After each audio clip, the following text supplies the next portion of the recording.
Difficile d'imaginer des circonstances aussi improbables pour une fusillade, l'anniversaire d'un enfant. L'événement a laissé cette mère de famille sous le choc. Et pour cause, Emmaline participait à cette fête avec son fils de 5 ans. Je parlais à la petite blessée, dit-elle. J'essayais de la garder éveillée le temps que l'ambulance arrive. Ça aurait pu être mon fils, il jouait juste à côté. Ça aurait pu être n'importe lequel d'entre nous.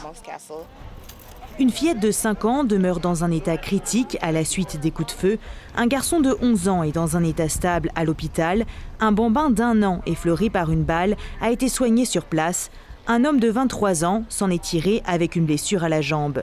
Les enquêteurs ont tenté de recueillir des indices et des témoignages dans les environs. Ce qu'on peut dire, c'est qu'un véhicule a quitté les lieux, qu'il y a eu plusieurs coups de feu et qu'il y a plusieurs suspects, dit-il. Mais la police n'en révèle pas plus.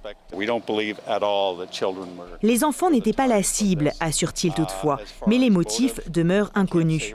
Les enquêteurs passent le quartier au peigne fin, examinent les vidéos de surveillance et réclament l'aide du public. Le maire de Toronto, John Tory, et le premier ministre ontarien, Doug Ford, ont vivement condamné cette violence, soulignant que l'utilisation d'une arme à feu lors de l'anniversaire d'un enfant dépasse l'entendement. Pour cet activiste, il est temps que les organismes qui luttent contre la violence armée et les différents paliers gouvernementaux joignent leurs forces. Le problème est celui de tout le Grand Toronto, rappelle-t-il. Plus de 150 fusillades ont eu lieu à Toronto depuis le début de l'année, faisant au moins 15 morts. Ici Camille Feyreisen, Radio-Canada, Toronto.